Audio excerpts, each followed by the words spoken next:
Who are you surrounding yourself with Yep. is a big one. Mm. Like, how can you back yourself if you're surrounded by douches? Yep. Like, if you're not in the right environment, you're never going to have the confidence, the opportunities even to back yourself. Mm. So have a good look at who's in your corner, who's helping you.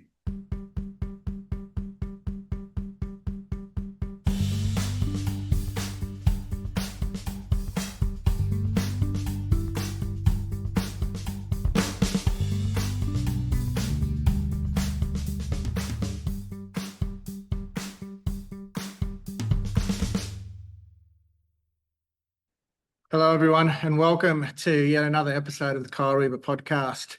This is a podcast where we interview so many cool people that you have never heard of and hear their stories, and people that I have known for sometimes a lot of years, for people that I've sometimes known for not too many years.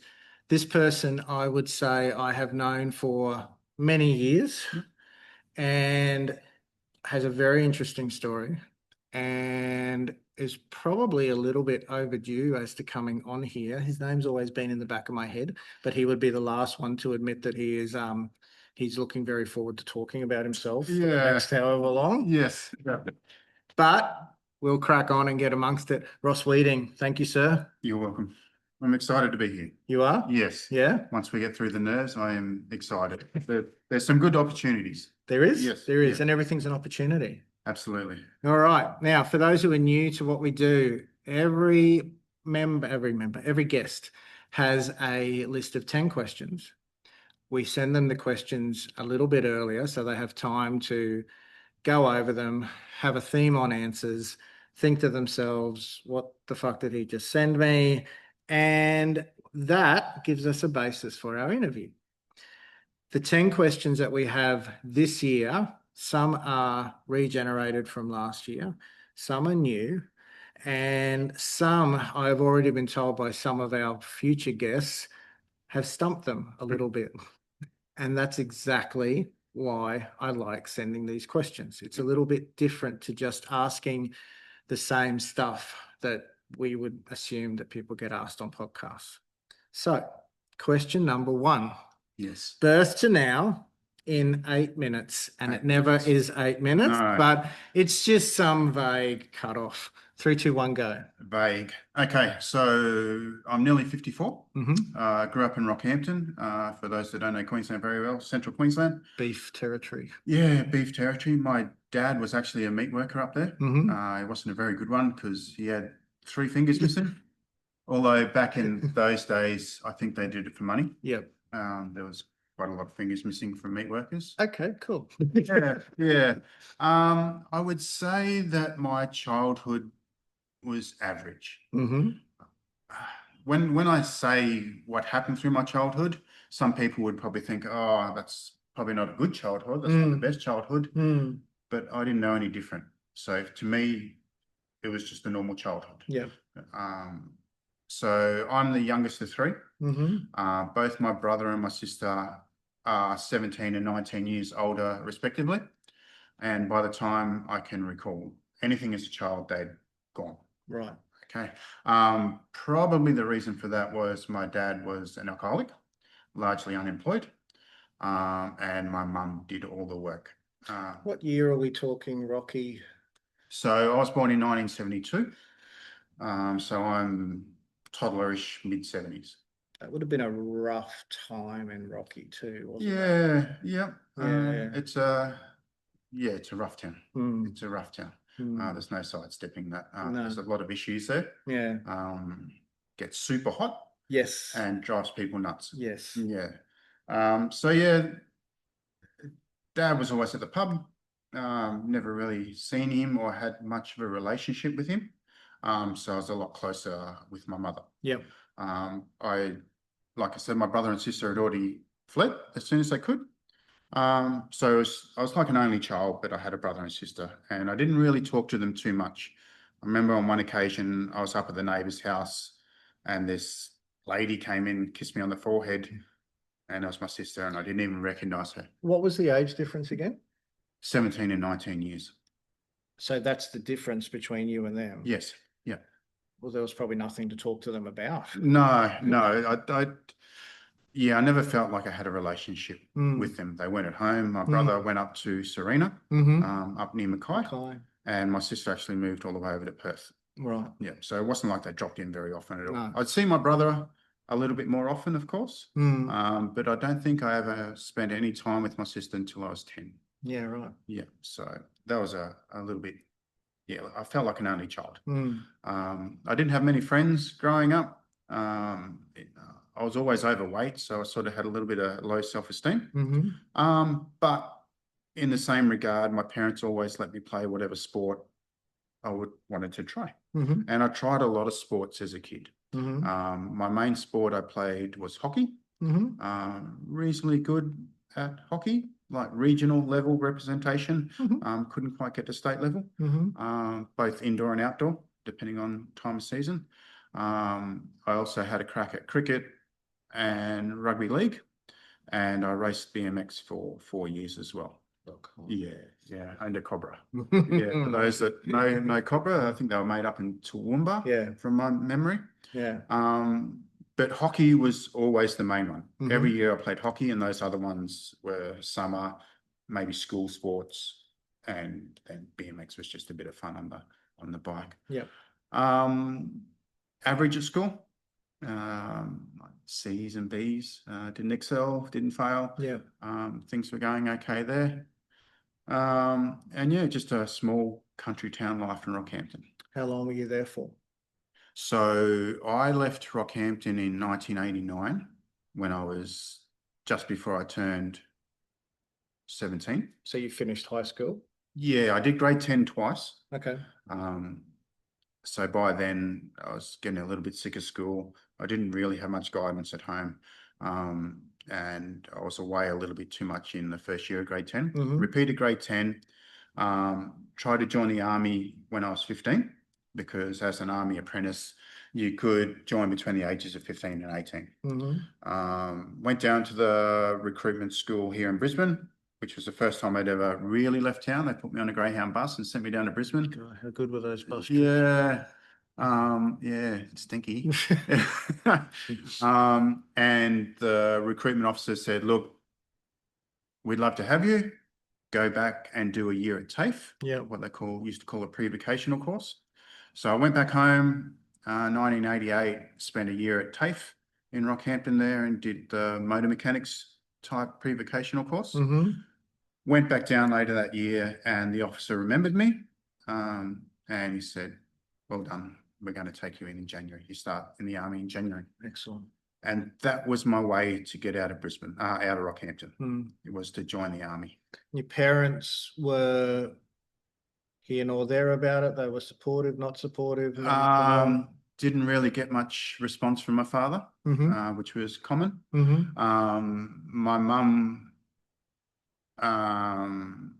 yeah, she was very supportive, which leads very quickly into my first year in the army.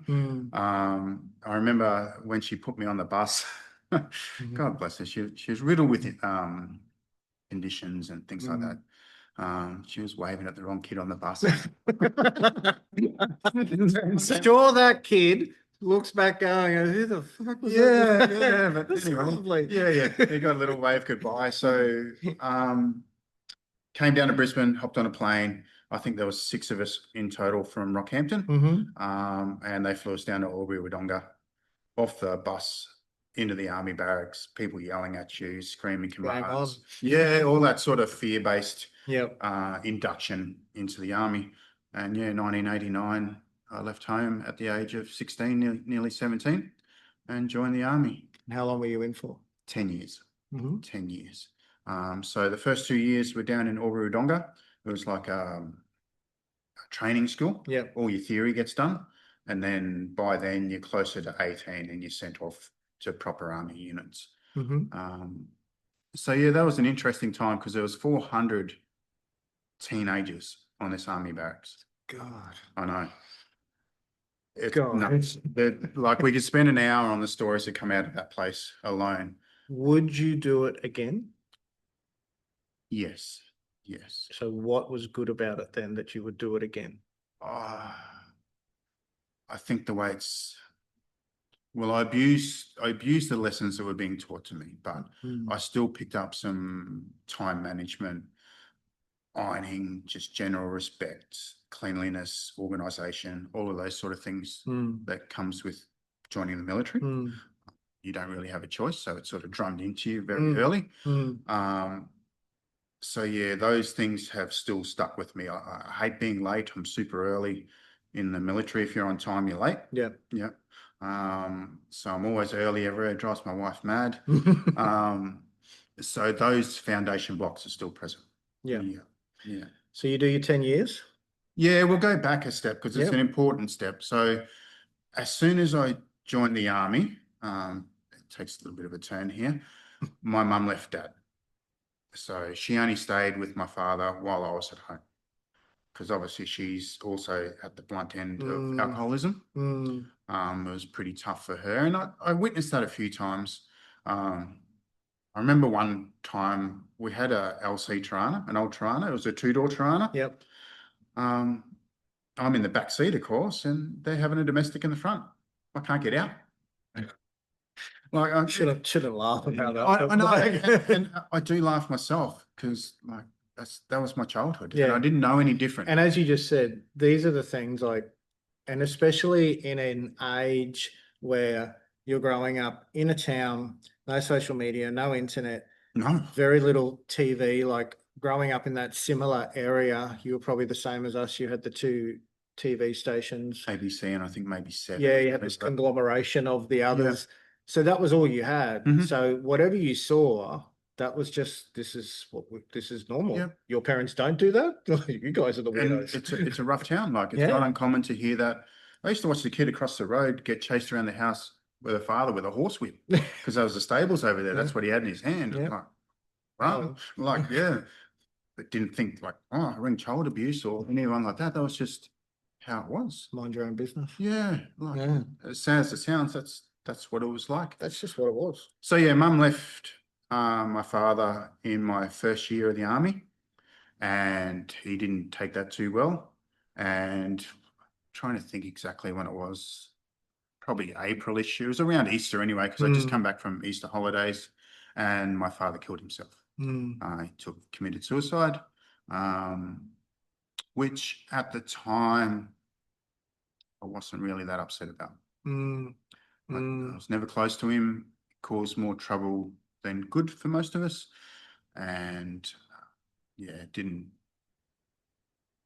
I wouldn't say it didn't faze me. I was upset. Of course. Obviously going to the funeral and that, and seeing my mum upset and the rest of the family, and there's still upsetting parts of it, but it didn't really hit me like later on in life when my mum passed away. I guess, again, like I say to you, looking back, what would you have done differently? You leaving, like, do you ever, like, because you leaving was the catalyst to your mum leaving. Correct. And then your father dying. Was there ever a part of you went, well, if I hadn't gone to the army, none of this would have happened? No. It's good. No. And I don't think I had that emotional maturity anyway to understand that concept. Yeah. Like, yeah, never really, considered that as an adult. Like, is this my doing sort of thing? Later on in life, I did often think to myself, what if? Yeah, or was I the reason? Like, was I the last straw? Like, am I the cause? But no, at the time, I didn't have the maturity at that stage to. Yeah. It's funny, like I had the maturity to go fight in war if needed. Yeah. Like I'm in the army. Yeah. But yeah, I couldn't even grasp the concept of simple. Yeah. And like you said, we forget how, like again, from kid growing up, similar sort of situation, but that maturity we have at 16, 17 years old compared to now in our 50s, there's stuff that we just couldn't even begin to compute. Yeah. At that age that we compute quite regularly now. Yeah. How was your mum after all that? She had already had maybe 1 or 2 months alone anyway, and he stalked her a little bit, not like stalking, not like Netflix level, but yeah, he used to pop up every now and again and cause some trouble. She seemed to move on okay, yeah, but here I am all the way down to Victoria. It's not like I was around at home to see how she was. Yeah. I'd only come home 2 or 3 times a year. Yeah. Because it was a training establishment. You get set holidays, you come back. Yeah. You can't just take leave and come home. No. So, yeah, when I come home, she seemed okay, but she was always strong in that regard. She was a strong woman, and she always put on a brave front. It was always make sure that the appearances are good. For the be strong for everyone. Was did you find as you got older, especially in that instance, you got more connected to your brother and sister? Yes and no. Yes and no. It was my brother that found my dad. I've never broached that subject with him, and I don't intend to. No. My brother was around a little bit. He came back home for a little while, so I would see him a little bit more regularly. Yeah. But I was never. I'm closer now than what I was as a child. Yeah. I think that's very common. Like the older we get, the more we, being 30, friends with people older than you was a lot easier than being a child and having people that age. Yeah. So that all happens. Yes. The army finishes. Yeah, well, 10 years in the army. During that time, I just didn't learn my lesson at all. Like, I just explained how bad my childhood was living with an alcoholic. In the army, you're allowed to start drinking at 17. Yeah. So what do? I drink like a fish. Like I go down exactly the same path that my father went and didn't even think twice. But again, it's hard when, like, we have had many discussions over the years about culture and all the rest of it. It's hard to not be in a culture when that is the culture. It was a very big part of the army was drinking. Yeah. There are boozers everywhere. Yeah. And even some of our... Even them they're called boozers. Correct. Yeah. Like everything revolves around that. Yeah. That's where you meet after work. And even people often think like duty, the duties you have to do in the military, like manning the front gate. You might be in the kitchen doing dishes, whatever. One of the duties we had was to run that thing for a week. We were in charge of it. And like we're selling 25-cent shots to our friends on the other side of the bar, and we're like double tapping that thing and wondering why it's running at a loss. So yeah, I went down the same path as my father, and I started drinking a lot. After 2 years, I ended up in Brisbane, which was fantastic. And then because I was an awkward kid, a shy kid, an overweight kid, I never really had friends. Now that I'm drinking in the army, I've got friends. Oh, everyone's friend. Yeah. So now I've got a peer group. Yep. Now get to Brisbane and we start dabbling on the wrong side of alcohol, and we start to move in towards drug abuse. And we didn't think of it as abuse then, but looking back, it certainly was. And even, it sounds funny to say it, but even that was part of the culture in the army as well. You've seen the famous movie Platoon and things like that. It's no different. And especially when suddenly I'm full of social confidence that I never had before, albeit, so what I'm looking for, under the influence of either alcohol or something else. So now I'm on both those avenues. And functioning quite well. Because that's what you learn to do. Yes. You learn how to make it work. Yeah. So that continued for my whole army career. Yeah, right. During that time, I got married, and towards the latter half of my military career, I had 2 children. First off, lived in married quarters, and then when I discharged, we bought our first house. Was the discharge because you'd just done your time, or you went, I'm not sure how it works. Was it like done now, or? No, so as a Back then it was a 1-for-1 plus one. So what that meant was if you do a 4-year apprenticeship, you had to repay 4 years plus 1 year. So we signed up for 9 years as a 15-year-old. Just, well, I don't understand English. Sure, man. Like, you've been having me for 9 years. Yeah, and People were trying to go AWOL in the first couple of months Oh. at military base. Like, they're like, I didn't sign up for this. And we're like, well, you did. Yeah. Yeah.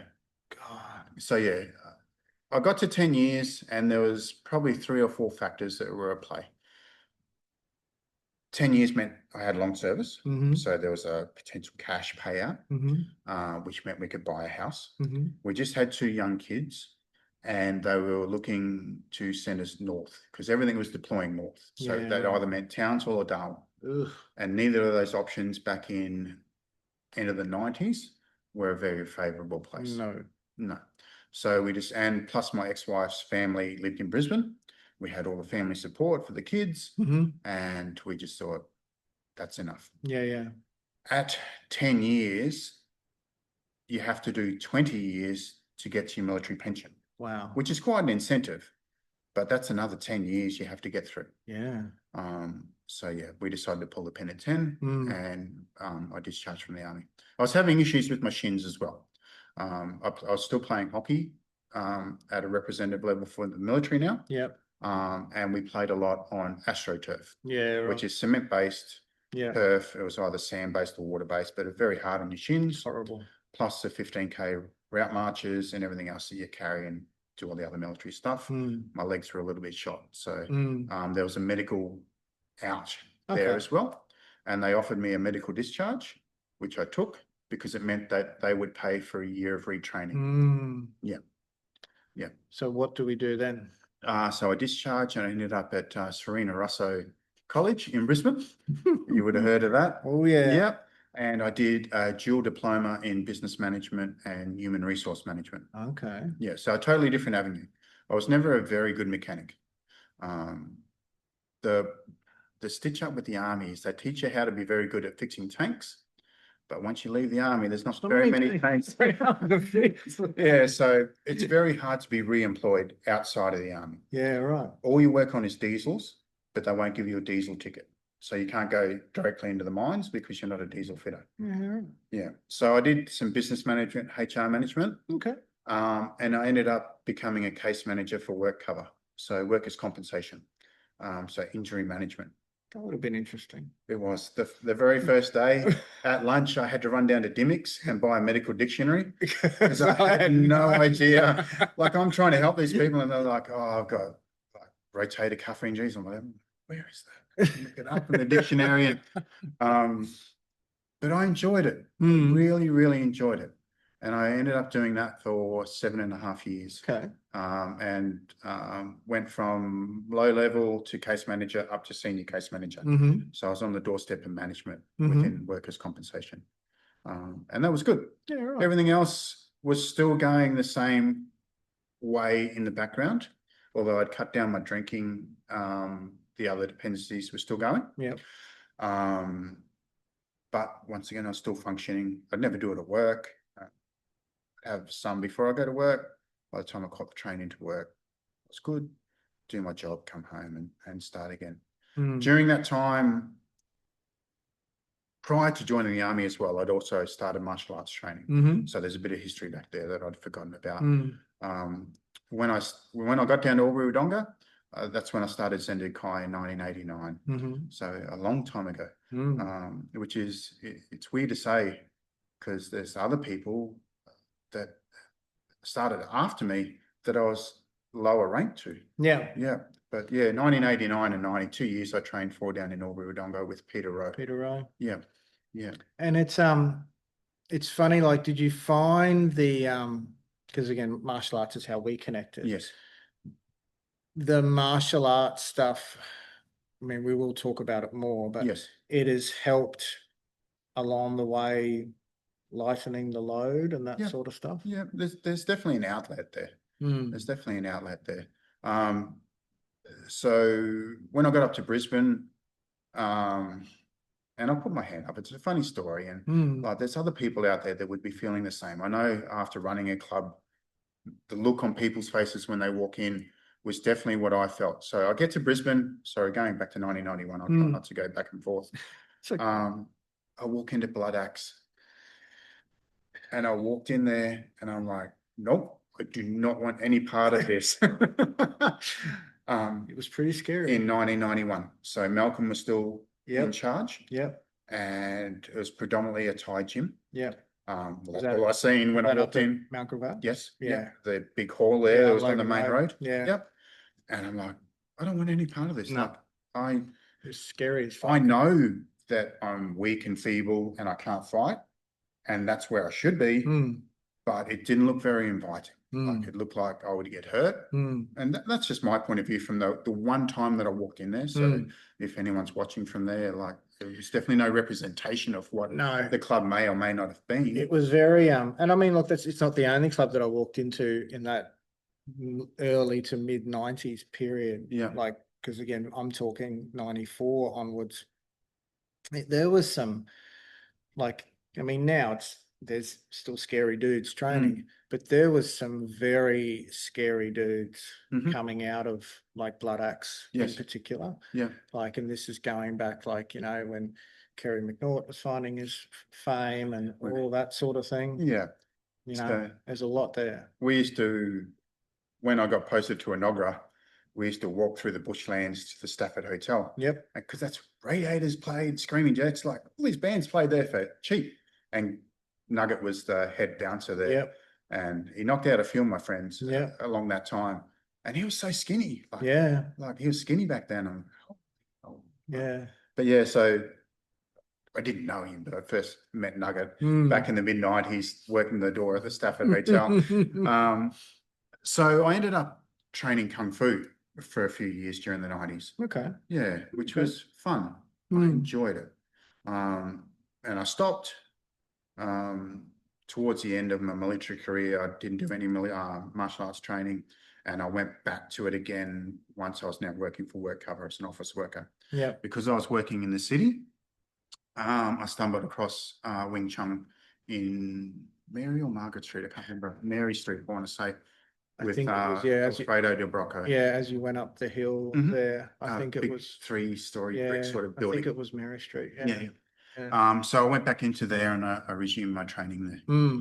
So yeah, I'm now got two young reasonable kids. sized club back then too. Huge. Alfredo. Yeah, big. Yeah.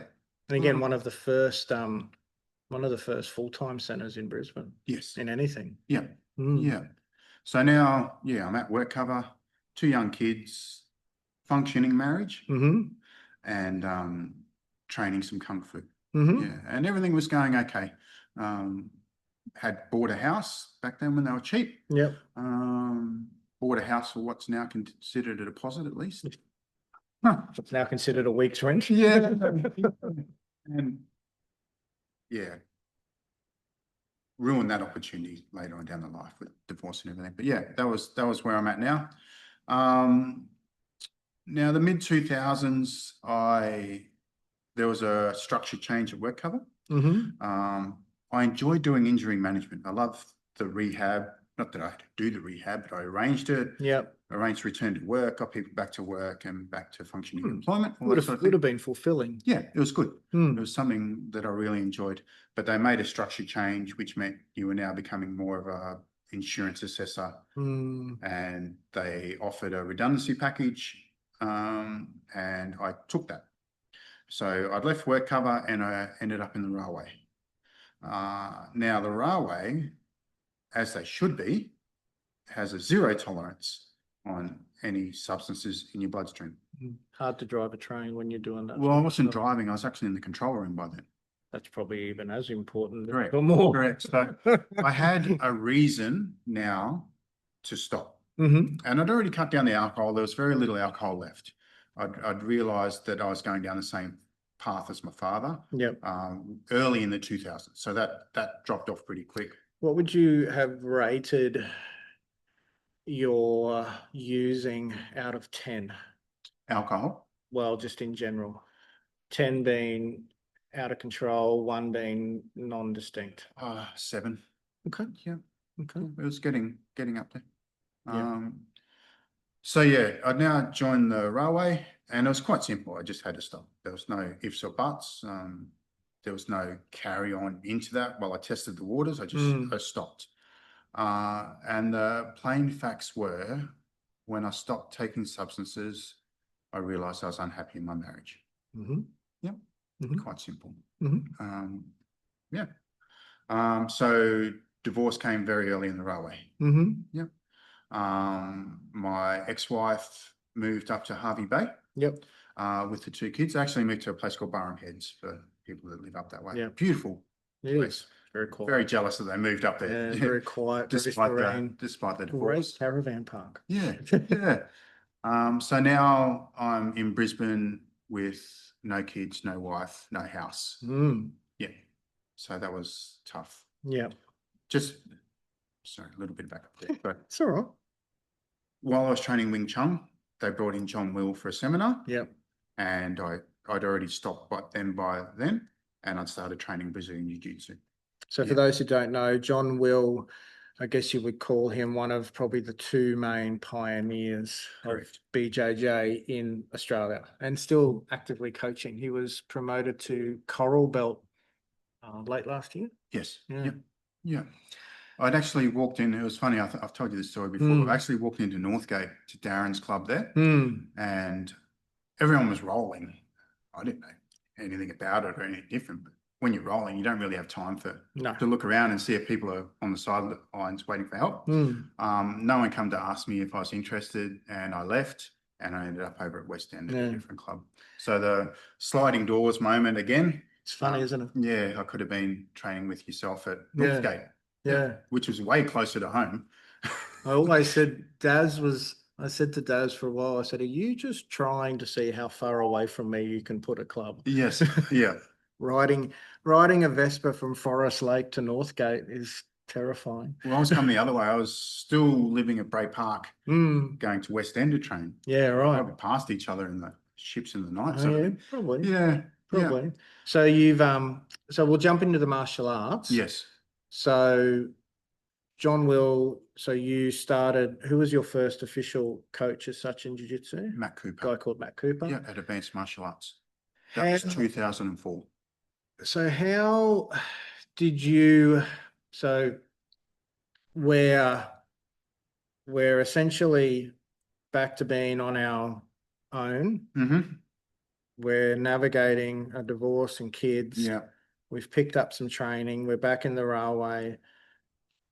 How is that all finding itself? Yeah. For you quitting the gear, was it just a case of one day I just stop and I don't take it again? Yeah, it was. Yeah. I tried a couple of times previously, and wasn't very strong. But for whatever reason, I guess because now I'm being held accountable by an employer, I had to.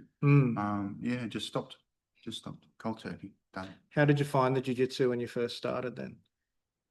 So I was still using back then in 2004. So there's probably a few things why I'm a little bit self-deprecating for people that know me. I'm not very good at jiu-jitsu. That probably played a part because the foundation was obviously a little bit of memory issues and not quite focused and all those sort of things to go with it. But yeah, it was fun.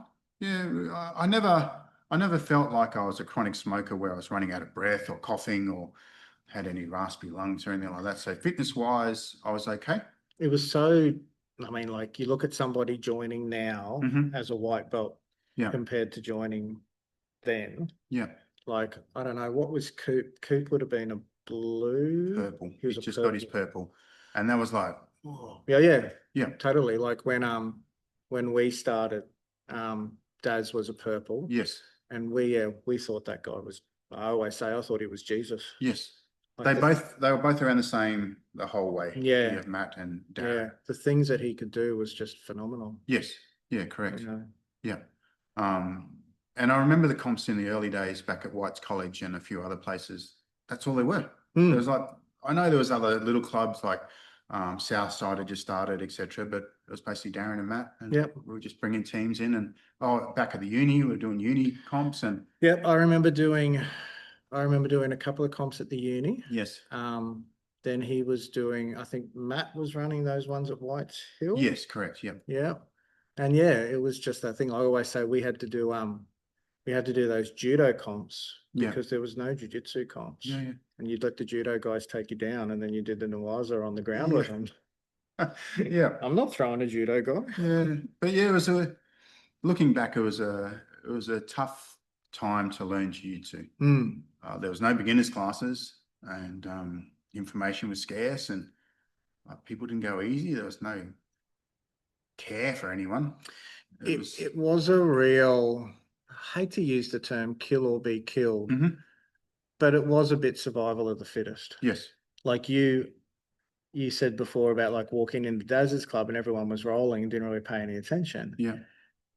There was no marketing. There was no, this is how you speak to someone. Yeah. I would say probably Matt was maybe a little bit of a, I don't know if pioneer is the right word, but because he was running a full-time place. Well, he had a reception desk to start with. Yeah. Yeah, yeah. Even that was like revolutionary. Yeah, yeah. You know, Like you have a door dedicated area, you know, this instructor talks to me. Yes. You know? Yeah. Yeah. Even the stuff that we just do so now day to day, like crazy. Correct. You know, following, you know, the concept of following up leads and this and that. Yeah. Like, no, where'd that person go? Oh, I don't know. I haven't seen them. I can't even remember being offered a phone number. I had to drive to West End and walk in to make an inquiry. Yeah. Like, there was no email, or there might have been a phone number somewhere, but it would have been on a bit of paper with a rip tag or something like that. Yeah, yeah. At best. Yeah. It's crazy. Yeah. So let's do QR. So you're working in Queensland Railway. Yes. So let's go Queensland Railway. We're training. Yep. The planets have aligned and you're now operating under me. Yes. And then you have a conversation with me one night. What's that conversation about? That I wanted to run my own Bean club. Yeah. And how did that go? I was very welcoming, but how did it go with you? The conversation? Yeah. Well, you know, like, it's a big deal. Yeah. And I think until those words leave your mouth, you're not committed to it. Yeah. Like, it's all just a pipe dream in your own head. Why did you want to open a club? That'll come out in question down. Okay. But because it's I think it's less than it has ever been. There's less clubs opening than there ever has been. I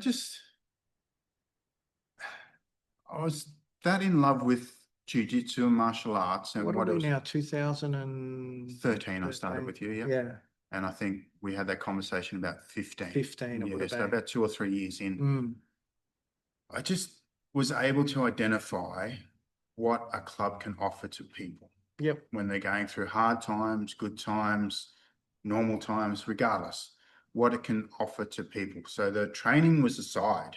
I was now seeing people come together, having barbecues, talking outside of training, having real friendships, all of those things that come with a club. And you go, I like this.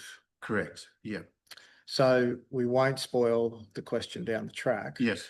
So you open up Ipswich. Yep. So Ipswich from Brisbane is about 30 minutes. You're probably about 35 minutes or so. Yeah.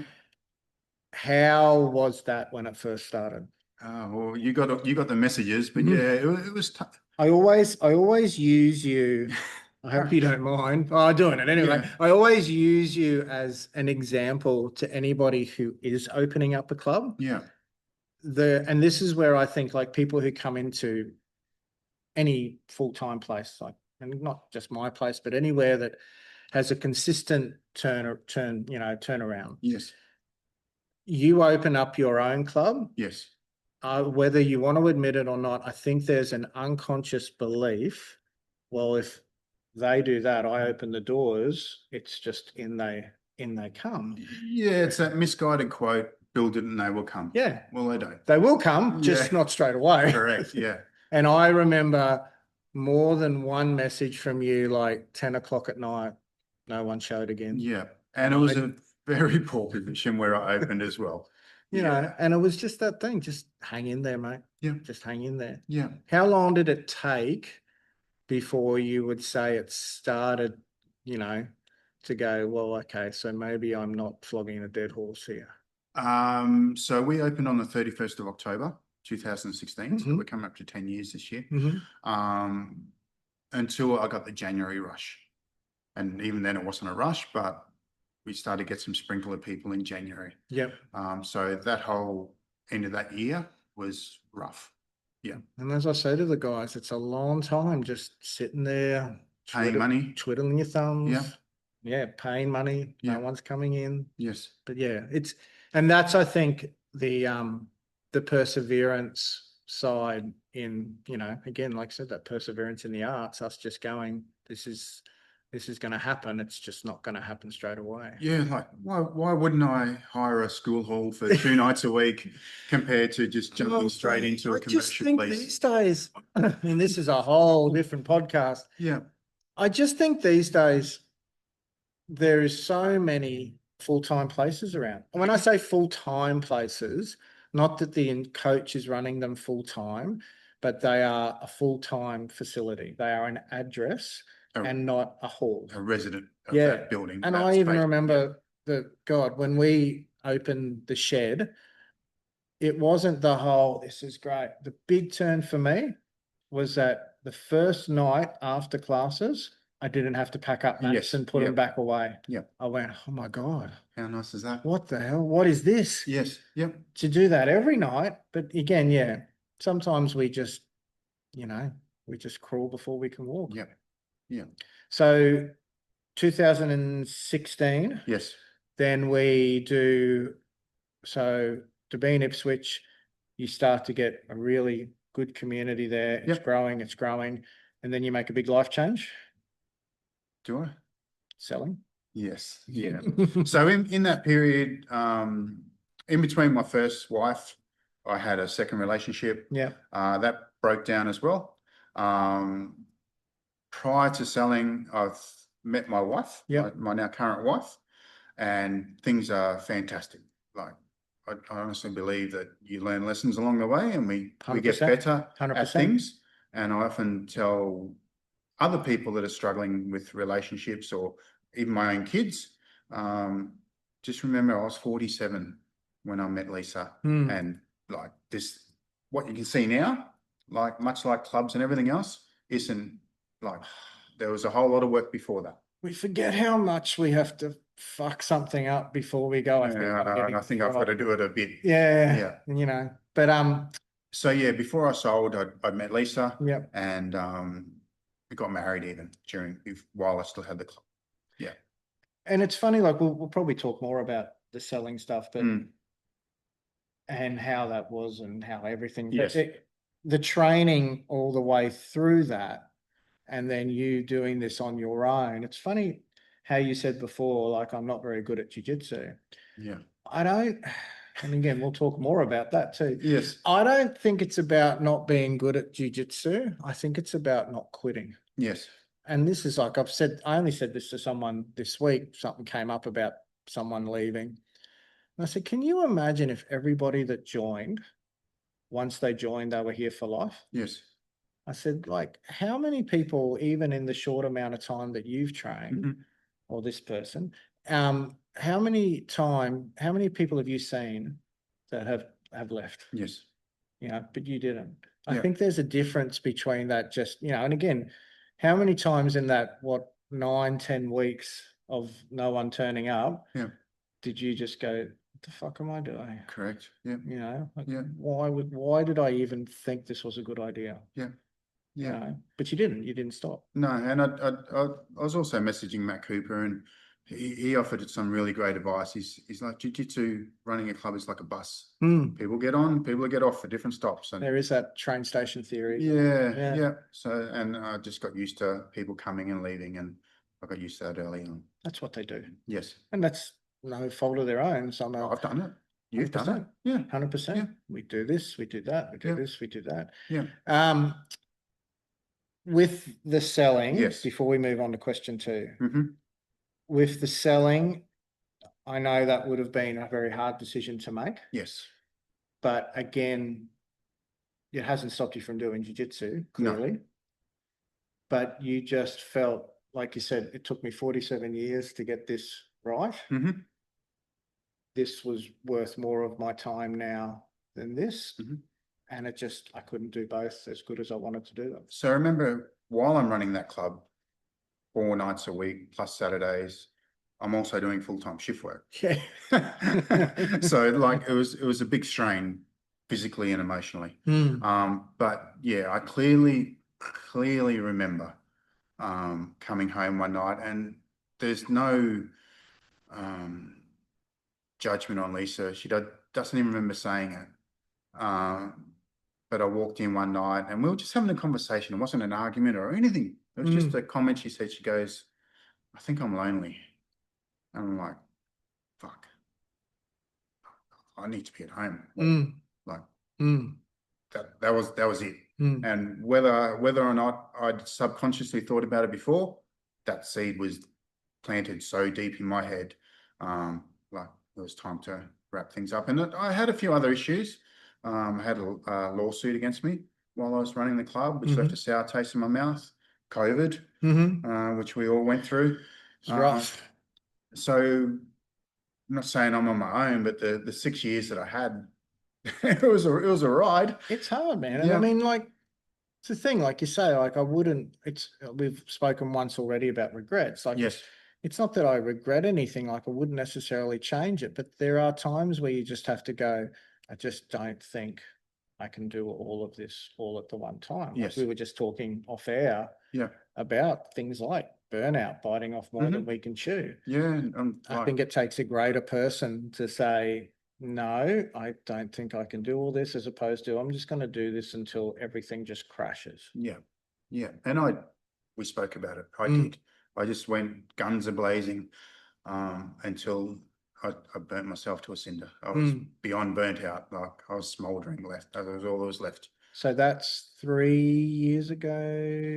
End of 2022 was the last time I stepped in that club as the owner.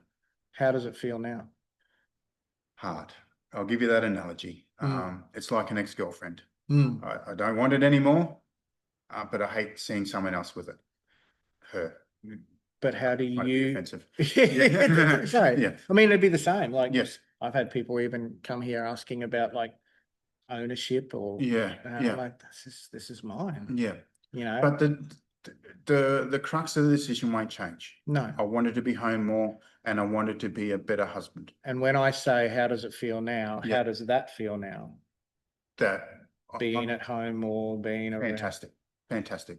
And like Lisa's doing boxing at the moment, so she does boxing 3 nights a week. When I'm not working, I go do boxing with her. It's so much fun just to be training in the same area. You forget how much the little things can be so much. Yeah. Like I remember when we were doing, like during COVID, you know, just that concept of me being home 5 nights, however many, like 7 nights a week. Yes. Having a meal with the family. Yeah. I had never done that. Yeah. And that was even going back to the security days. Yes. And it was like, wow, this is what this feels like. And how many good conversations they had at a dinner table? 100%. Right. Just even now, the way because we have a bigger facility, we can shut a little bit earlier. Like some nights at the shed, be getting home 10 o'clock at night. Yeah. Everyone's in bed. Yes. You know, like now I can get home and actually like we're at an hour where we can all sit and have a meal together. Yeah. It's funny how, and then I see so many friends of mine just take that time just so much for granted. Yes. You know, yet we have to fight for it. Yeah. So yeah, while there's some regret of selling the club, I do not regret my decision at all.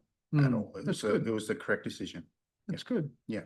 All right. Well, I think we're up to speed now. I told you it'd be more than 8 minutes. I know. Yeah, I'm surprised. Now I've got to remember the rest of the questions. Yeah, well, I'll prompt you. Yeah. Number 2.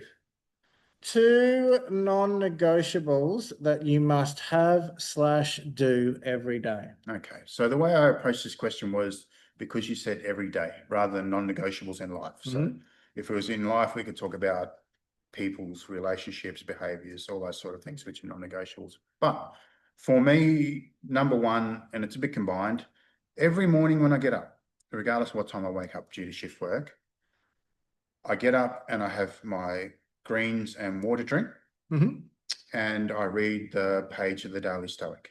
Lovely. Before I have a coffee, before I look at my phone, before I do anything else, those things must be completed. Good.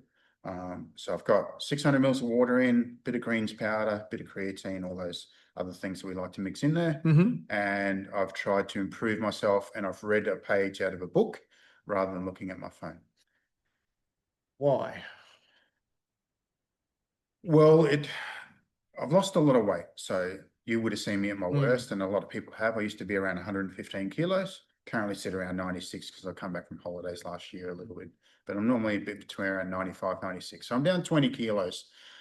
During that time, people stress the importance of water intake. Yep. So I try to hit at least 3 liters of water a day. Yep. Which is playing Russian roulette when you're driving a train, I'll tell you that. How do you fucking do that? You got to be very technical with your toilet stops at the stations.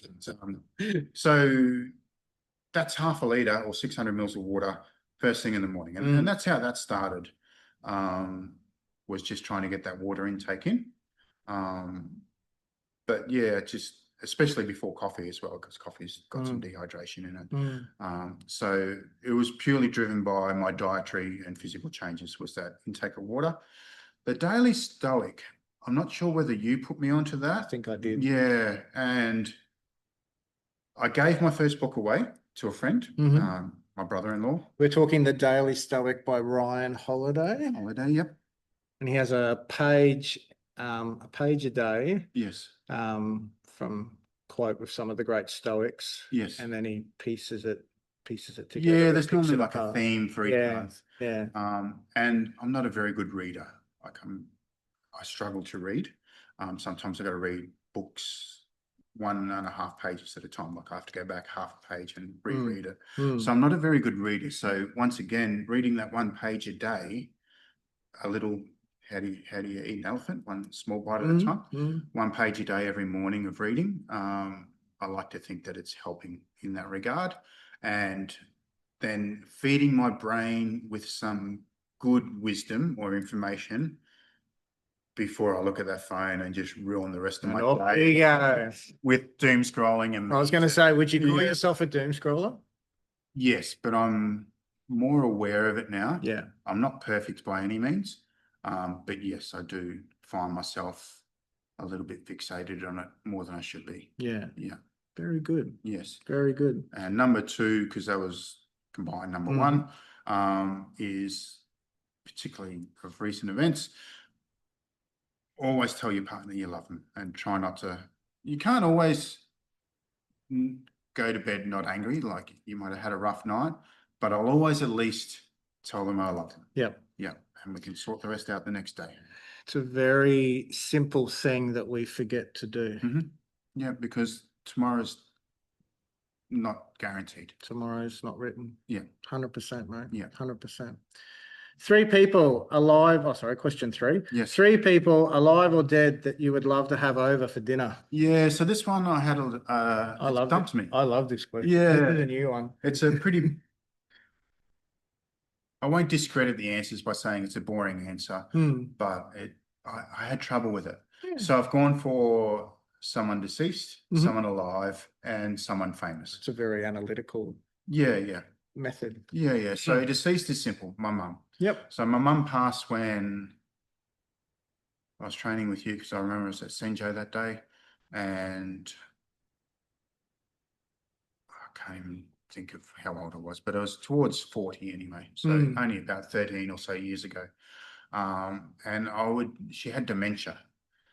So the last couple of years were pretty rough. Yep. I didn't have a guidebook. I'd never met anyone with dementia before. From someone who's navigating that with their mother at the moment, I don't think there is a guidebook, mate. It's horrible. And I'll put my hand up and say I wasn't the most compassionate son navigating that at all times, because it's frustrating. Well, it is frustrating Yeah. because, I mean, God, this is again another podcast. Yeah. How do you help somebody who is not really keen to be helped or Yes. doesn't see what the problem is? Or it just doesn't know. No. Yeah. So I would do anything. I would put up with the worst days that I had to deal with my mum's dementia to sit down and have a meal with her now. Yeah. I would, like, what used to frustrate me, I would take for granted just to have that one more time. Yeah. Yeah, yeah. So that's a simple number one. Number one. Number two is my wife. Mm-hmm. Always go for dinner with her all the time. Fuck, you're lucky you put her on the list, mate. Yeah, yeah. Now, for those that don't know, I'm an Aspie, so I've got Asperger's syndrome, which is a form of autism, and I'm also diagnosed with social anxiety. I'm not the most, believe it or not, I'm not the most talkative person.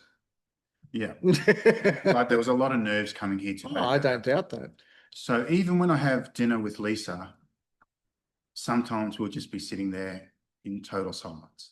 Like she does a lot of the conversation for me.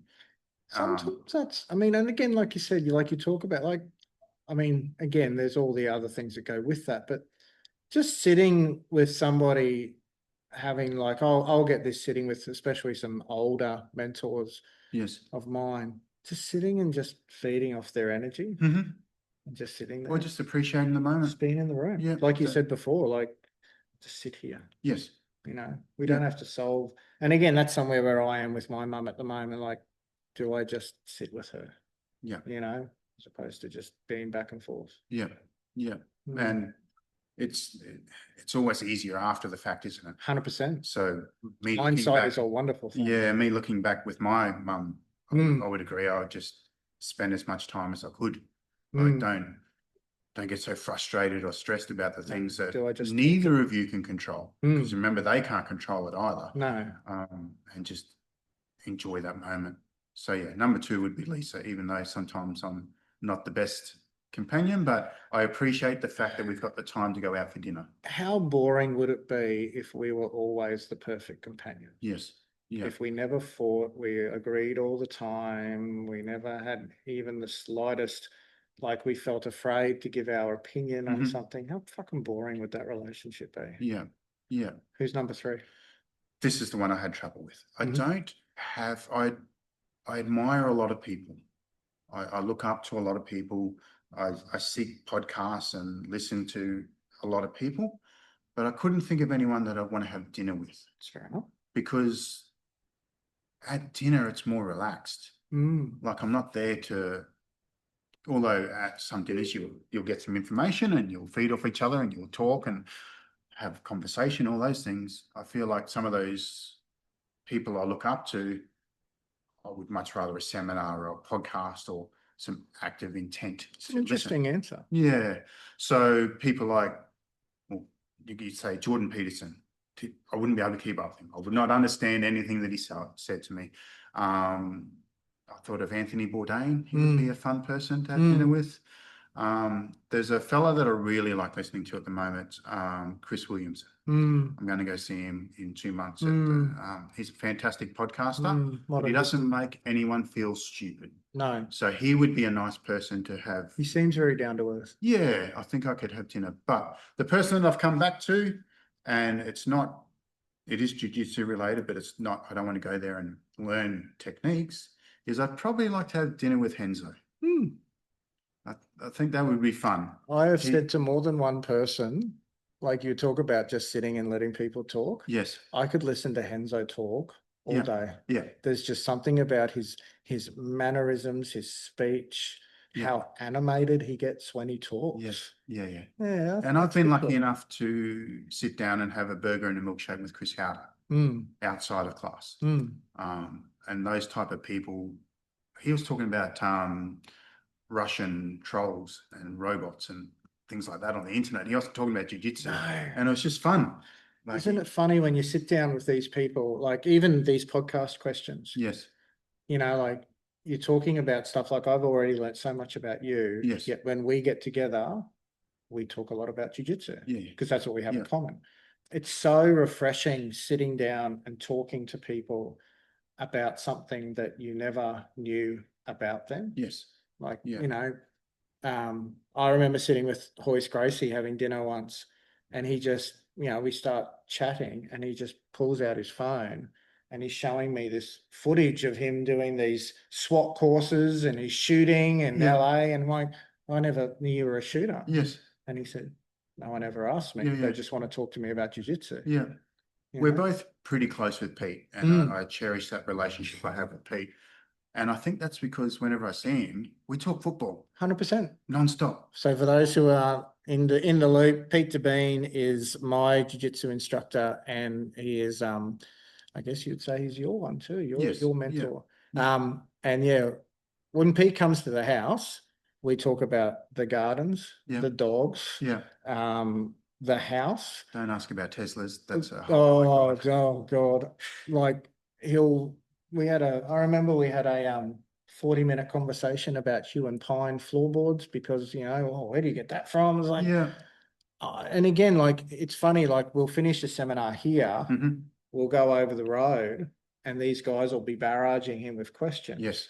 And I don't mean to paint him as arrogant, but you can see he not doesn't want to talk about it, but it's like, can we talk about something else? Particularly, and this is a gripe of mine from an academy owner, 30 minutes before we stood in the middle of the mats, does anybody have any questions? No hands go up and they're all silent. Yeah. And then they hit him when he's trying to eat dinner or whatever. Yeah. But yeah. It's funny, isn't it? So yeah. And again, I think that's the thing too. We forget that people, and I mean from working with, people in celebrities, I guess you'd say, we forget that they're just people. Correct. Yeah. And they have lives, they have arguments with their wives, they have mortgages to pay, they have all this other stuff that goes beyond jiu-jitsu. Correct. So like, it just must be nice and refreshing every now and then to have conversations with someone besides what you want to expect them to talk about. Yeah, very good. Yeah. Very good. Number 4, where were you when you had that moment that you knew this is what you were put on earth to do? Yeah. So I'm going to relate this to jiu-jitsu because it's the only time that I focused on something.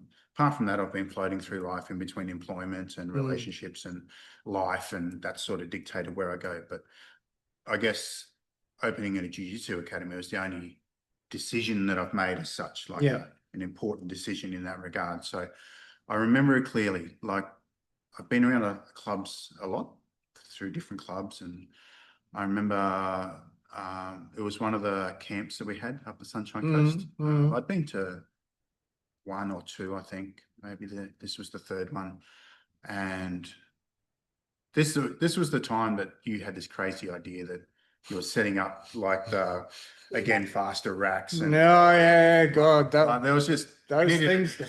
It took so long. We needed a truck now. Oh my God! God. Why do we need a truck? But anyway, why didn't somebody say, Kyle, slow the fuck down? Yeah, but anyway, you'd forgotten something, and I don't even know how I think you left it in your letterbox, but you'd left the key for me, and you're like, can you duck in and pick up, I think it was slam balls or something like that. So I had to go in the club. Now, this is one of the nicest moments that I think anyone that owns a club owns, but it was the first time that I experienced it. Open up a door, no one's around, everything's clean, everything's quiet, and you just look at those mats and you're like, because it was then later, it became my favorite time when I was running an academy after a busy night. Yeah. Everyone had gone home, the mats are perfectly shiny and everything smells nice, and you're just here by yourself. Yeah. So I clearly remember picking up those balls, opening up the door, and this was in the shed. Yeah. And I'm not knocking the shed. It was as simple and basic as it could be. It was a shed. Even then, because you open those doors, you get a nice little sunlight in there, and it's just like, and it was just that moment where I thought, I want to do this. Like, I think I want this to be me.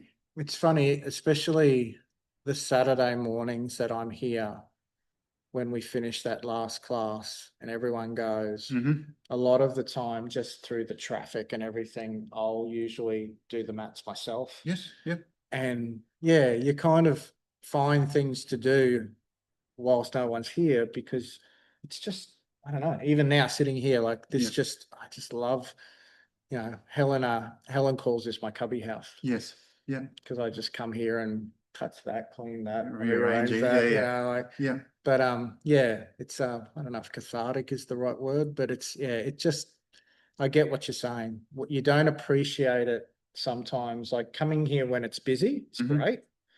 But then, when you sit back and go, this is worth it. Yeah. And like all the members and all the people, the spouses and everyone involved with the club, they all build a club. Like it's not just the owner or the head No, no. coach, but when you're here by yourself, it's nice to reflect on, maybe facilitate might be a better word, what you've helped facilitate to build this environment. Yeah. Yeah. You provide the space. Yes. I've always said I get them in, but you're the guys that keep them. Yeah, yeah. And then when there's no one else around and you get that little moment to yourself, it's refreshing. It's normally what brings you back the next day. 100%. Yeah. 100%. Yeah. Question 5. Who is the one person that you credit with setting you in the right direction? The answer is pretty simple. My current wife, Lisa. She's she's amazing. How did you meet? Just through the internet, like most people do these days. Yeah, just online. So when you say setting in the right direction, what's the right direction? Maturity. Yeah. Okay. It would be the simplest way to answer. Like she's a professional in the people and culture space. So she's very good at dealing with conflict, humans, relationships, all those sorts of things. And yeah, so she's very good at expectations and how to be a better person and how to navigate any issues that you're having. She's very grounded with money, which I never was. I wasted a lot of opportunities with money. So she's influenced me in that regard. Just helped me straighten my sails, and especially at 47, and just to make sure that this is how you function as a better adult. It's I keep saying this quote that I've heard a couple of weeks ago now. There are just some things in life that we can only learn with time. Yes. Yeah. Like, and that's where, again, you would see it too. Yeah, keep referring, took me till I was 47. Yes. People starting Jiu Jitsu or martial arts in their 50s and going, why did I not start this earlier? Yeah. And I'll just go to them, you just weren't ready. Yeah. Yeah. Now you're here. Yeah.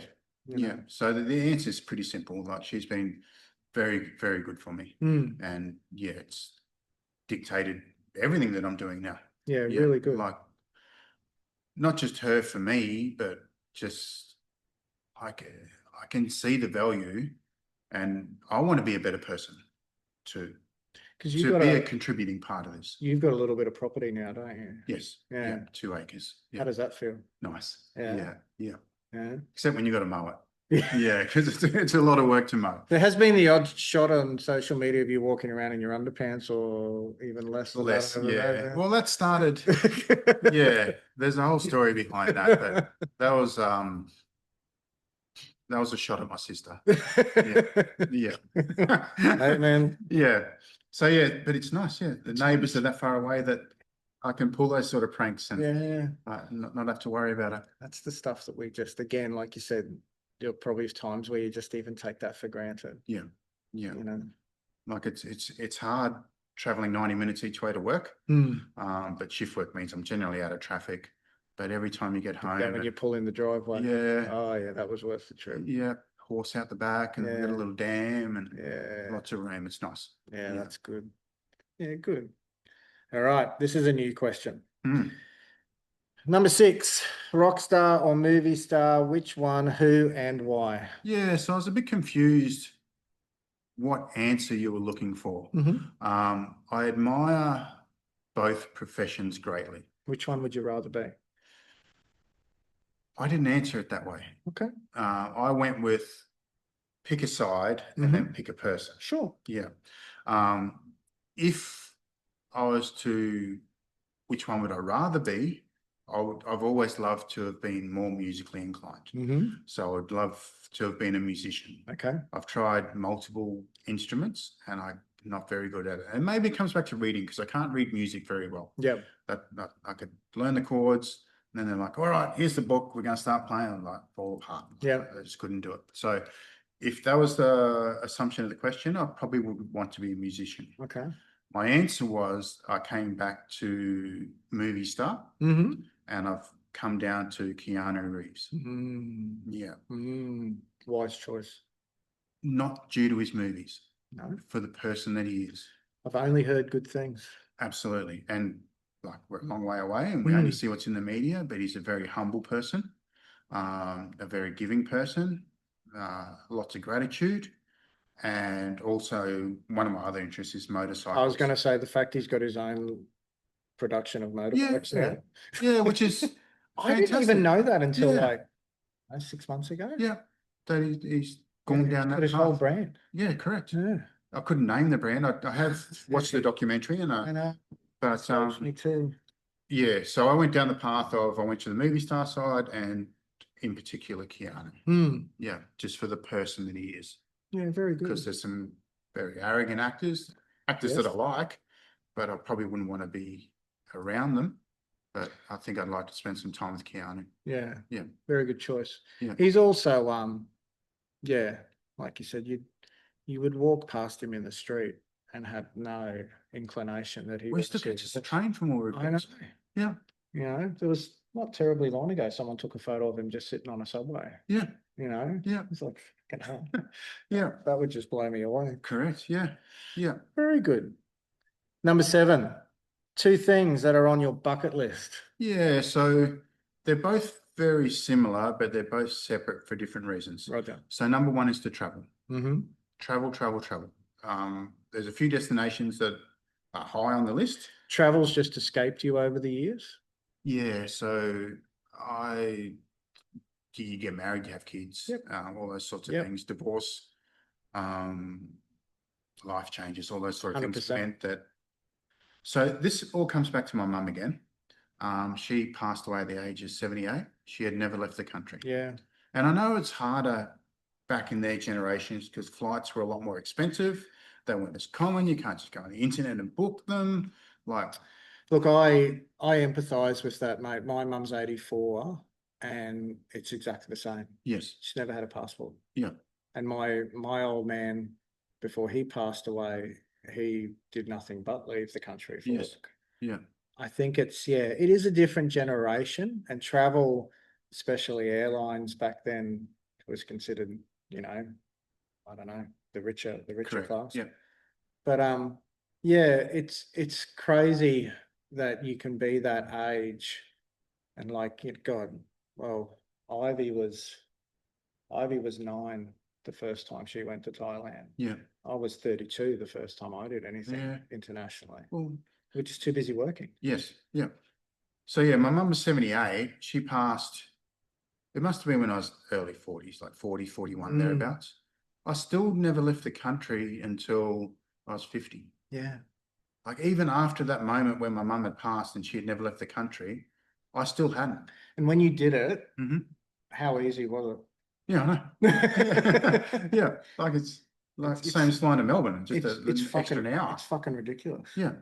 You know, like a flight to New Zealand is the same, or is what, 45 minutes longer than a flight to Melbourne. Yeah.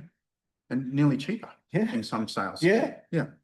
Yeah. So yeah, travel. And now I've been out of the country 3 times. What's your number 1 country that you want to go to? Japan. Yeah. Do it. But it's like I said, we need to have coffee and talk itineraries because we tried to plan it for last year, but we only had a 7-8 day window. Yeah, right. It becomes so overwhelming trying to plan what to do in Japan that has so much to offer in a 7-day window. And I think that's the thing with travel. We have to be content that wherever we go, we are just not going to see everything. Correct. So when we did Japan, we did 8 days, whatever. Yes. And yeah, so many like coming back. Oh, did you go there? No. No. Did you go there? No. No. Did you? It's like even, you know, things like Thailand, Yes. you know, I've really only been to like 3 different areas of Thailand. Yeah. But it's just that thing where like we just have to be content that we, regardless of where we're not going, there's all these places we are going. Yes. And just the fact you're in Japan, you know, I appreciate the moment that you've been able to get there. it is beautiful. Yes. So that's always been my number one destination. Yeah. Where's a place that you're happy to put at the bottom of the list? That I would never want to go to.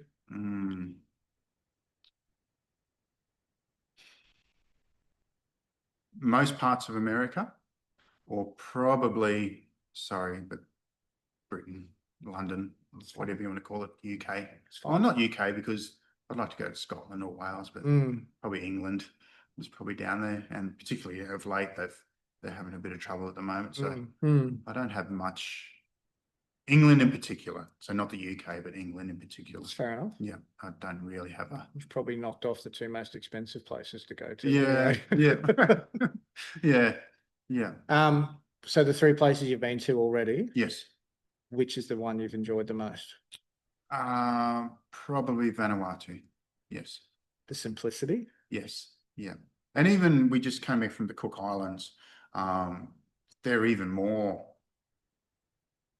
simplistic in nature, but yeah, Vanuatu is beautiful and yeah, just the environment and everything. And I think going to those, I mean, I'm like, I love, you know, I like going to places that are a little bit, you know, like, what you call it, like complex, or, you know, like, or nice and very well set up. Yes. But then, yeah, going to even the difference in places in Thailand, or like when we went to Dubai, but then you go to like a third world place. Yeah. And you just go, okay, this is now I take all this for granted. Yes, correct. Yeah, it's very humbling. It's a reset. Yeah.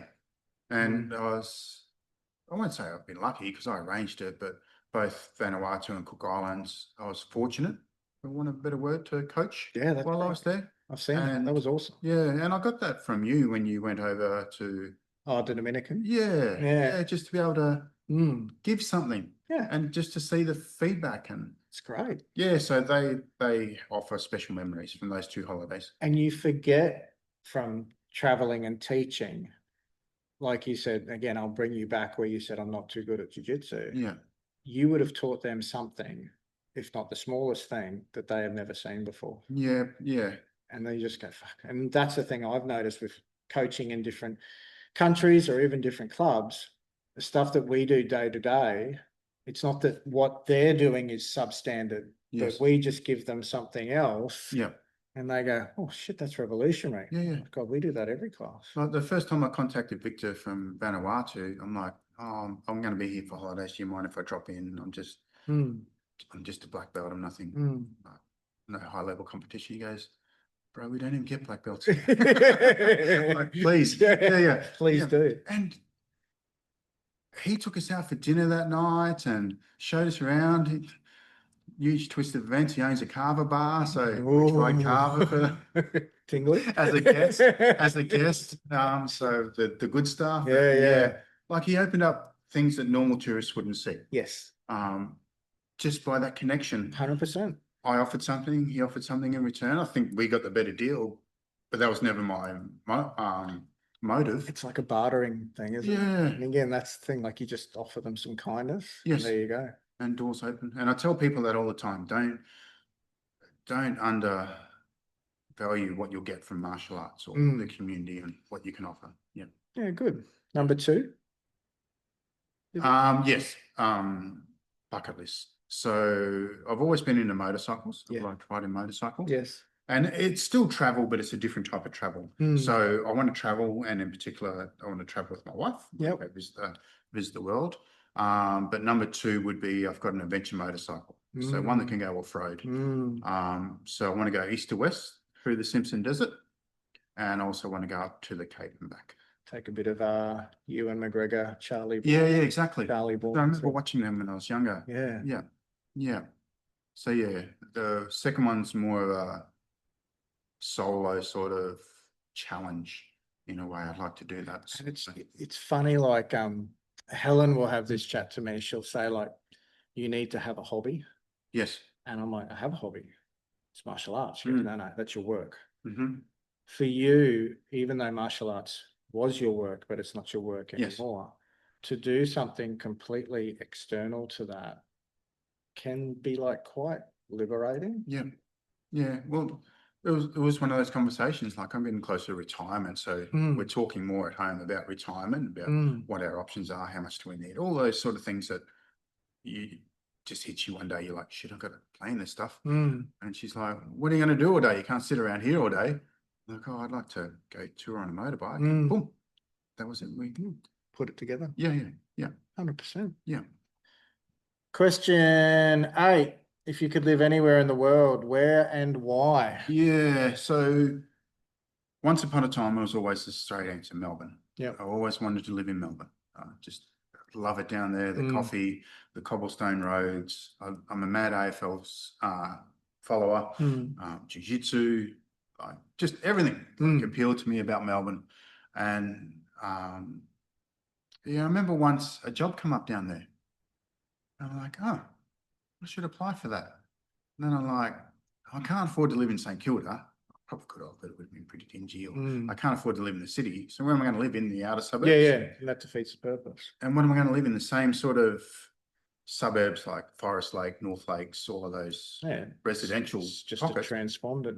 It just transfers over. Yeah. So I'm not in the city. It'd be like saying I live in Brisbane City, but I don't. Yeah. I just come in every now and again and go to dinner or whatever. So yeah. I used to say Melbourne, but then when the time come, I'm like, I'd much rather just holiday there, go stay where I want to stay in St Kilda, and enjoy my week there, and then come back home to where I'm going to live. So Tasmania, I just love Tasmania.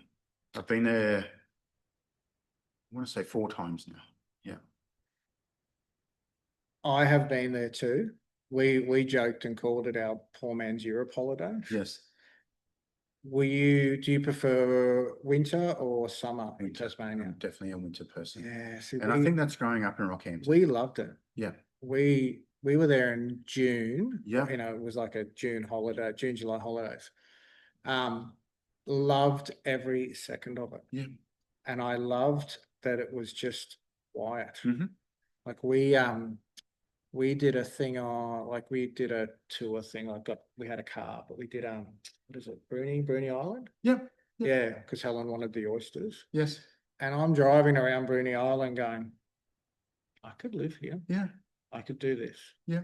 Like I could have a little club. I could do some riding. Like I could do this. Yes. Yeah. A very close friend of mine lives down there. Yeah. Ex-military man, and you come back to whether I regret leaving the army, and there's some days that I do and some days that I don't, and God bless him, I love him, but the military wasn't kind to him. Yeah. So he's a recluse down there. Yeah. But yeah, he lives down there. He actually had a job on Bruny Island as a caretaker for a couple of months. Yeah, right. Yeah. It's just beautiful. But yeah, winter. We love winter. We went down there this year as well, and we decided we're going to trek up the top of Cradle Mountain, not just Dove Lake Circuit. We're going up. So at the bottom of the mountain, it was -2. By the time we got to the top, it blew in, and it blew in fast. It was -15 up there, and Lisa was not dressed appropriately. I'll tell you that. And yeah, it's one of those memories we always have. Like, she was like, "We got to go." Yeah. And the fact is, there's a little place up the top called Kitchen Hut. This tiny little hut. Her auntie got stranded there one year. So that's where we got to when it blew in. So it's like this little moment of, we were at the same place where our auntie got stuck. Yeah, they got trapped there overnight. Wow. We had to sleep in there with nothing. But yeah, it was -15 and she froze, and yeah, it was cold, but we loved it. It's so good. We did Ben Lomond, and we got driven up Jacob's Ladder. Yes. In the snow. Yeah. And I'm just like, there is no fucking way I would have driven up this alone in a car. Yeah. You know. Yeah. People like tow caravans up that. And I'm like, the fuck it's just slippery enough on the roads, the black ice and everything else. But yeah, no, I really enjoyed it. Yeah, that would be a good place to just go and even like Hobart, where we were near the right near the harbour there. Yes. Hobart. It's beautiful. Yeah, we So when we went to abundant. Hobart, we stayed in the old GM factory there, the IXL factory. It's beautiful. Yeah, Yeah. really nice. Awesome. Yeah, Awesome. Okay. Question 9. yeah. 3 pieces of advice you would give to anyone who was not backing themselves Mm. that could help them learn how to back themselves. I liked this question, Okay. and for most people, it'll seem like a simplistic answer, but it's one of those answers that maybe you have to hear a few times to think. A lot of people are saying this, And like from different people. there must be some merit in it. So number one, who are you surrounding yourself with? Yep. Is a big one. Like, how can you back yourself if you're surrounded by douches? Yep. Like, if you're not in the right environment, you're never going to have the confidence, the opportunities even to back yourself. So have a good look at who's in your corner, who's helping you. Yep. And that's just not people gung-ho saying, yeah, go after it, when it obviously isn't the right decision or you need to consider something, but people that will support you, but be like, be careful of this, or have you thought of this, or like they offer genuine advice. We are who we associate ourselves with. Yes. Yeah. Yeah. I mean, you would have, in your club, like, you know, when you were running the club and then just in life, like, you know, these teenage kids, I'm going to say it, teenage boys. Yeah. You know, you say to them, you hang out with dickheads. Yeah. You'll become a dickhead. Yes. Yeah. You know. So yeah, definitely number one is not identify, but assess. Yeah. Who you're around. Are you good for Is it in line with where you want to go? Yeah. Yeah. Is definitely the first thing. Because if you don't get that correct, I don't think anything else matters. No. Because they will drag you down. Well, nothing else will matter because it'll all fall apart. Yeah, yeah, yeah. And whether they mean to drag you down or not, it's irrelevant. They will. Well, no. I mean, a lot of the time, it's not that they mean to. That's their nature. Yeah, yeah. You're allowing yourself to be influenced. Yeah, correct. So number two. Number two. Ask yourself, what's the worst that can happen? That was one of the things you were saying to yourself those first 8 weeks at the club. Yeah, yeah. And it's often not as bad as you think. If you sit down and objectively think, what is the worst that can happen? Yeah. Yeah. So where is a place that you've used that advice on yourself? So recently, like if we go out of martial arts, I had a major employment change. I'm still with the railway. So for 16 years, I was up in the control room, which is like working in a casino. Lots of TV screens and alarms and noises, no windows. You don't know whether it's day or night, whether it's raining or not. And recently, I decided I'm going to become a train driver. So 2 years ago, I gave up my stable job. Yep. It's still within Queensland Rail, so I wasn't unemployed, but I made the decision to go drive the trains outside instead. Okay. And it was like, well, yeah, what's the worst that's going to happen? I was unhappy where I was anyway. So. Are you happy where you are now? Loving it. Should have went earlier. Yeah. And that's that thing that pops in your head, isn't it? Yeah. Why did I take so long to do Correct. this? Yeah. Yeah. So yeah, always ask yourself, what's the worst that can happen? And often it's not as bad as you think. Yeah. Yeah. Very good. Yeah. Very good. Number 3. What if? What if? Yeah, yeah. And it's as simple as that. Oh, that's powerful shit. Yeah. Like, allow yourself to think of the possibilities.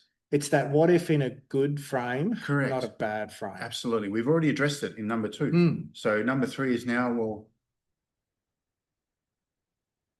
what is it I want? Like, it's right there. It's that problem, isn't it? Like I say this so much, like we have a society now that is hardwired for negativity. Correct. And it's always, what if it goes wrong? And I always rebut and go, what if it goes right? Yeah, absolutely. What if this fucking works out? Yeah, yeah. What if every now and then all the ducks do line up in a row? Yeah. It can happen. Yeah. And you don't know if it's going to happen if you don't allow it to happen. Correct. And I mean, God, I am right up there with that person that catastrophizes and goes worst case. Absolutely. And I'm no different, but you've got to, Yeah, like, that's a point. You've got to be able to this could actually work. correct. Yeah. And then we all live with, what if I done this? Mm, And that's okay, because sometimes that is a valid reason why I didn't do it. mm. But also allow yourself to assess, what if it works? Are Where am I going to be? Are you a person that looks, maybe you haven't always, but are you a person now that looks more forwards than backwards? I am now. Yeah. Whereas before I wouldn't have been. Mm. Yeah. Yeah. And that middle person that you're inviting to dinner has had something to do with that? Absolutely. Yeah. And yeah, big part. And also the fact that I don't often say it because I don't like acknowledging myself, but I was successful in running the club. Like, it's taken me a while to be comfortable in saying that. I was successful in doing what I set out to do. 100% you were. So now that's sort of given me the confidence to be able to say, well, go. Like, one of the most chilling moments I've ever seen, and it's not a worldwide thing. Most people wouldn't have noticed unless you're in the MMA scene, or was I always mispronounce his name, but Yoel Romero. That clip where he's like, go. It's like chilling, like, I mean, he lowered his glasses, like, go. It's like chilling, just go, just do it. Yeah. So number 3 is always ask yourself, what's it going to be? Yeah. What if it works? What if it does actually work? Like, don't be so negative all the time. Yeah, that's awesome. Yeah. That's advice that probably, and I mean, you would have again had working with young people, trying to give young people advice, and these days the common answer back is, I know. It's like, you don't know, man. Yeah. You don't know if that's not going to work. Yes. And just because it didn't work for them doesn't mean it's not going to work for you. Yes.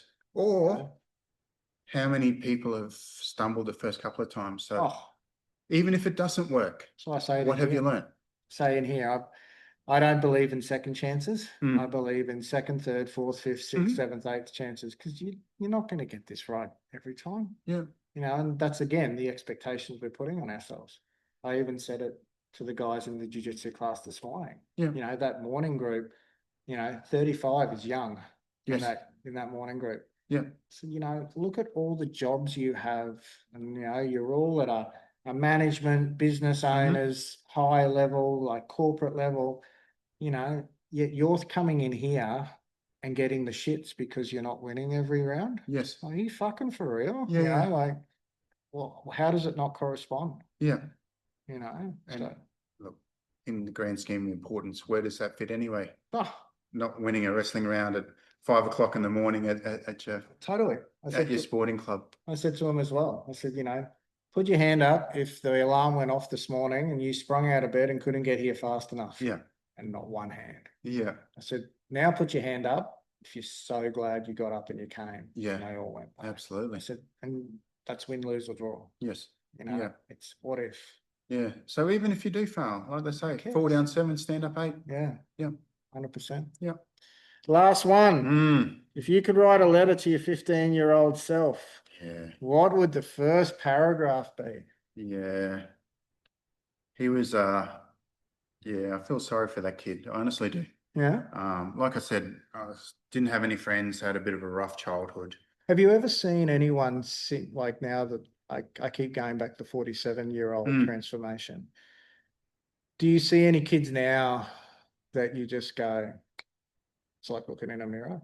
So going back to what we were talking about before we started recording, like I still train at my old club, but I'm training more at a different club. That's just where I feel more comfortable. That's where Lisa trains. It's close to home. So there's a whole lot of reasons why I train there now, but I'll always consider myself a Bean black belt. But where I'm training now, the biggest draw card is they help juvenile kids coming out of jail. Yeah. There's a lot of scholarships. They come in and train, mentorships, pathways, all those sorts of things. So we're surrounded by those kids who've had a whole lot worse life than I ever had. And that's the thing now. Like, it's funny, like you talk about the back in my day compared to now. Yes. I don't know. I think I would rather have been a 15-year-old kid in the 80s and 90s compared to a 15-year-old kid in the 2000s now. I don't agree with the age limits now on social media. I think that's a little bit controlling, but the amount of abuse, harassment, and bullying that happens online is disgusting. And like all we had to do was get from school to home. Like I had to ride around 2 blocks so I didn't get a punch in the nose, which I did. And I told the principal I was playing basketball and it bounced up and hit me in the nose. But once you are home, you're safe. Yes. They might throw a rock at your Where's window your or something. place? Now nowhere's safe. No, because they're at you 24 hours a day. So yeah, the harassment just from that part alone would mean that, yeah, I would prefer the 80s than now. So what, I guess getting back to the question. Yes. What would you say? To myself, all right. It's hard to word, but I would say something like, your friends aren't as important as you think they are. They will be gone in 10 years and they will be replaced with new friends. Learn more, be more confident in yourself, and just understand that everything will be okay. Yeah. It's funny, this is a new question. Yeah. And you're the second person to interview since we've done the new questions. Yes. And the first person has a similar, like a similar to an extent background as yourself. Yes. And that's almost exactly what they said too. Yeah. And it will be funny as we go on and do it, how many people will, I think, give a similar answer to that. And that's, when I was thinking of the answer and I come up with that answer, I was thinking to myself, I'm not devaluing friendships. No. Because there are friends that I still have from when I was 15. You were talking about Matt Cooper saying about the bus. That's that, I think it gets called the train station theory or something like that. You know, friendships are like being at a train station. Some will go to this stop, some will go to that stop, some will go the whole way. Yes. You know, and that's okay. Yeah. You know, every friendship has its lifespan. Yeah. There'll be people who you just can't, that you speak to every day without fail. There'll be people that just, it was fun while it lasted. Yeah. But it's hard to tell a 15-year-old that you should devote more to learning, you should be more responsible and all that sort of stuff. I'm spending way too much time trying to be cool right now. Yeah, I know, yeah. But you will look back in later in life and think, I probably should have done a little bit more. Yeah. Because that's the other one in all the most of the podcasts we've done. Yes. So many of them have said they didn't have the best relationship with school. Yes. Because it was just, even sitting around the kids, kids sitting around now, like, so who's looking forward to going back to school? No, I could actually do stuff. North Rocky High was no joke either. I'm sure. It's probably a little bit similar to Maryborough. Yeah. State high schools. Oh, man. Yeah, they're still the same. State high schools. Yeah. It wasn't that bad, was it? No. You did good. Thank you. No, it was fun. And like the idea of podcasts are for people to learn about me. Yeah. But I must admit, since I got those questions, I've learned a lot about myself or had to look inwards. So it's been valuable for me as well. I'm going to say this more than once. There have been people that I've interviewed that I've known for decades. Yes. There has not been one podcast that I've done using this format that I have not learned at least another half a dozen new things about them. Yeah. And I think that's the important thing. Like we could have had, and again, this is no disrespect to anyone else who does podcasts. Yes. We could have talked for an hour about jiu-jitsu. And I've done, this is my second podcast I've done. The first one was all about that. And that's great. Yes. It's giving people information. It's definitely inspired more than one person. Yes. But that's one, as you now know, that's one part of your life. Correct. That isn't your whole life. And I remember when you sent me the message and you said you'd like me to come on the podcast, and I'm like, I'm not that interesting. Like, why would anyone want to hear about me? Yeah. And your reply has stuck with me for the last 2 weeks. And you said we all have a story. 100%. Yeah. Thank you. Yeah. And nearly 2 hours later, Mister, I don't know how we're going to make an hour. I know. Yeah. I think Richard was the only one that got to 2 hours. Yeah. And God, yeah. That I always say, look, should have pressed record earlier. We try, we've talked about the no regrets thing. Yeah. I do have a regret. I regret I didn't hit the record button. Yeah. Because we talked for about 2 hours before we started that. Yeah. Yeah. But no, it was probably bits we needed to cut. We would have had to have cut Yeah, out. yeah. But yeah. But Yeah. look, Ross Weeding, thank you. You're welcome. Guys, that's all we have for this one. I really appreciate you listening. Please give it a like, a follow, a share. It's just, it's a little thing that I enjoy doing. So please follow Ross. Ross can be found on social media. He not only shares some interesting posts, he also shares some very interesting stories relating to coffee, mostly. Yeah. I do like coffee. Yeah.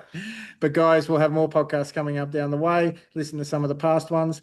We got to get out of here. Thank you, my friend. You're welcome. And we will see you all soon. Have a good day, everyone. You too. Bye-bye.